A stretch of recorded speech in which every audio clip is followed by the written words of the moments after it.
Hello, Michael. Hi, Bijoyeta. How are you? Good. Thank you so much for your very inspiring talk about Uh, constructive programming. Glad you liked it. Sorry. So, in your talk at the very beginning, you mentioned that constructive programming is Gandhi's most revolutionary discovery. So, do you want to talk why you said so? Yes, because I guess counterintuitive in a way, or at least it's not the thing that people think of when they begin to feel oppressed. The first instinct is to go against the oppression. The second instinct is to use the same weapons that the oppressor is using. And that is, I would say, a formula for failure. Look at the 1857 mutiny. So what Gandhi was able to do, and I think this, I may also have called it his most characteristic invention, was to see the positive lurking inside the negative. You see, these people are oppressing us, nobody denying that.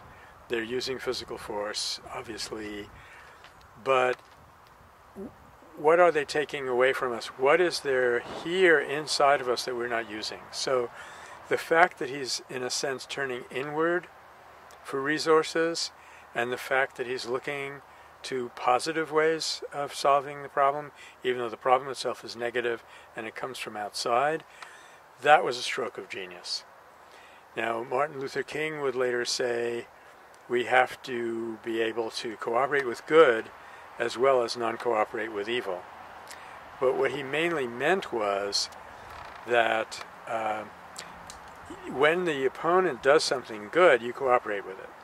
Whereas in Gandhi's case, he wasn't waiting for that. He felt that strengthening the positive would prevail. It would have to have this revolutionary significance. So I think the thing that's impressive about it to me is the ability to see that while all this negativity is going on. And as a media person, you know that negativity, violence, tends to grab people's attention. They don't see below that, and so they end up recreating the whole cycle. When you're talking about Martin Luther King, are you saying that he was inspired by Gandhi's constructive programming? And after Gandhi, do you see any other world leaders or any other movements actually successfully using constructive programming in their struggles? Well, those are two excellent questions. It has been pointed out about King's campaign that he did not use constructive program as much as he might have. For example, he would tell African American people, you are just as good as anybody else, you have the same capacities. But what Gandhi did was first give the people those capacities. He put a spinning wheel in their hand and said, look, you can spin your own cloth. And then he said, you're as good as the British. And King, in the course of his brief career, didn't really go quite that far. Possibly because, well, I can think of a couple of reasons. America was a relatively affluent society, so it wasn't obvious that you could just build people up from poverty, though there was plenty of poverty among African Americans. And the other thing is he may have been susceptible to the same angle of vision problem that we were just talking about, that he tended to see the evil, which was grotesque, which was right in his face, and it would take him a while to get down to the positive potential in the situation. However, all this being said, let's always remember his career was cut off very early, and there are indications that he was going in the direction of constructive program with the Poor People's Campaign and with taking the struggle up to the north and so forth. So let's see, Bijoyeta, the other part of your question was, are other movements, have they been inspired by Gandhi? Yes, like all of us, they tend to be inspired by the struggle part and not by the constructive program. But even when they're inspired by the constructive program, it tends to be kind of rote, kind of mechanical, like they want to do spinning. There was even an American who built himself a charkha and spun this cotton yarn and brought it to Gandhi all the way from the United States. And Gandhi said, this is the most ridiculous thing I've ever heard of, you know. It violates constructive program on every level, but he's imitating the superficial form of it. So I think it's taking us a while to catch on. And the example that I mentioned before, the Intifada, the first one in the 80s, now it's not the case that they had never heard of Gandhi, because my very good friend Mubarak Awad was there. He knew about Gandhi, he knew about Gene Sharp. But I think they mostly stumbled on it by accident. And they mostly didn't realize that it had revolutionary potential. And if they were to carry it out correctly, with exactly the right means, like for example, they decided to boycott Israeli cigarettes. You could do that a lot, and it still wouldn't really damage the Israeli economy. It wouldn't really. It's not what I would call a keystone issue that pushes that keystone out of the arch, and the system is really threatened. Now, I do believe that many, and I have Palestinian friends, I'm talking about this with them all the time, I do believe that it's perfectly possible that in the near future we'll see all three magic ingredients, constructive, obstructive strategy, and we'll see the kind of strategic acumen that Gandhi had to really pick the right things that will work best for the oppressed communities and also resist most effectively the oppressing communities. I really look forward to that. At one point in your talk, you also mentioned that when constructive programming, when satyagraha doesn't work, you can actually use constructive programming to maintain the momentum. So before you answer why to that question, I was wondering, do you want to say what are the differences between constructive programming and satyagraha? And then you want to explain why it might be a better alternative or a second option? Yeah. It's a delight to hear satyagraha pronounced correctly. By and large, though the terms are used, they float a little bit, and sometimes, as I said, satyagraha can be used for the whole concept, the whole principle. We're using it here to indicate pushing back against oppression directly, whereas constructive program is taking care of your own needs, developing independence by building up whatever you need to be self-sufficient. And as I say, if you do that right, it normally leads to resistance from the oppressor, and then you normally have to go over to satyagraha, as we saw with the SALT campaign.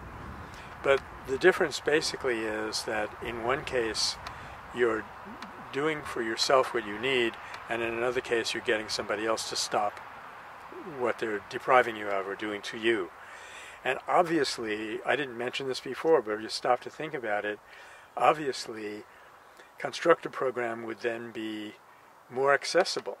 Because suppose you're oppressing me, highly unlikely, I admit. But suppose you are, then I have to change your mind in order to get the situation to stop. And satyagraha has ways of doing that, of course. But who's more accessible to me, me or you? If I change my own behavior, nobody can tell me to stop doing that. So it's right there in my hands, and that's why when satyagraha was not available, constructive program always was. You couldn't say to all the women in a village, don't you dare take your charkha out on the front porch and spin. It was in your hands to do that. So the other part of your question was, when is satyagraha not available? Sometimes it's because you're too weak, you haven't built up enough strength, you haven't built up enough confidence, you haven't learned enough. But there are a couple of really interesting cases in Gandhi's career when satyagraha would have been technically possible, but he felt that in the philosophy of nonviolence it would have been wrong. And a classic example of that was in the Quit India struggle in the early 1940s. The Congress Party had decided, we're going all the way now, none of this dominion status, no cooperation, quit India, we want you out of here. But, and he was very eager to practice the final act of satyagraha and push them out. But it would be wrong.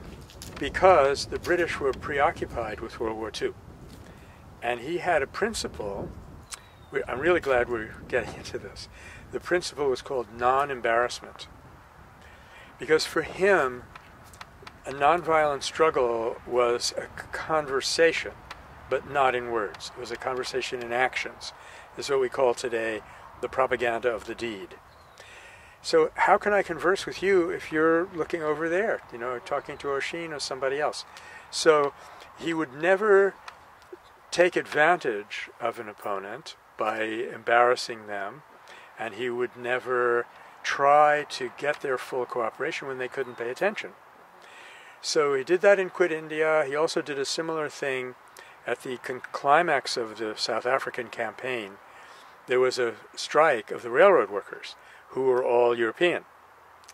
And so General Smuts was tied up with this strike, and his co-workers, Gandhi's co-workers, said, whoa, you know, here's our chance, you know, let's hit him. He's got one hand behind his back. Gandhi said, we don't fight like that. We wait until we get his full attention. We give him the benefit of the doubt, the trust that when he understands our position, he will respond. And as a matter of fact, that act of generosity turned the whole thing around, and it led to success of the Satyagraha. But 1 second more, Bijoyeta, at the same time, when he didn't want to do Satyagraha during the World War II, he didn't want the movement to stop. So he did two interesting things. He did a Satyagraha of one. He sent Vinoba Bhave out to get arrested.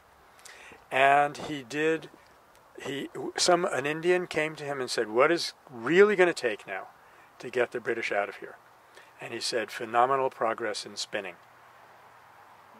So he actually trusted and believed that that was, if you will, a weapon. And it worked, apparently. Thank you so much.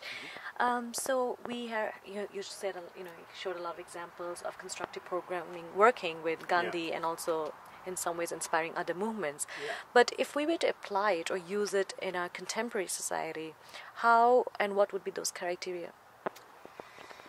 Wow, that is a question that at Metta we've been thinking about for a long time. And generally the criteria would probably want to be the same. That is, they would have to address a basic need.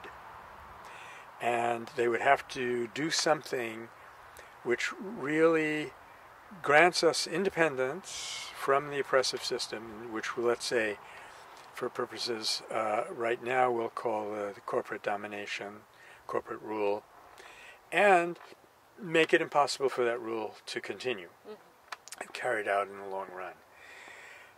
It's not immediately obvious what those things would be. There were other criteria also. For example, for Charkha, one of the criteria was that it was something that everybody could do, as well as all these other things that I've just mentioned. It's not easy to see what that is. I have two candidates to propose. Some people have thought, quite a few of them actually, that food is the place to go. Our food is so processed and corporatized, and it's so anti-environmental, and it's so darn unhealthy, and the whole social system around it is bad. And if we go to local farming, local consumption, people know each other. It's been shown that if you shop in a farmer's market, you have 10 times more conversations than if you go to a supermarket. So you're building human community all along. The only reason I haven't wholeheartedly adopted that as the central campaign, the Charkha, is that I'm afraid that even if, inshallah, we got rid of the whole agribusiness corporate food system, there still would be so many other corporate systems going on that don't depend on that one for their survival. So what I've actually come down to, and this may sound a little bit odd, is, in Gandhi's day, Charkha had to address a physical problem with physical material means. But I think the worst thing that we're hurting from is a damaged self-image, a damaged image of what the human being is. And if we did everything possible to restore dignity to the individual human being, I think it would have the kind of power that Charkha had. Thank you so much, Michael. Thank you.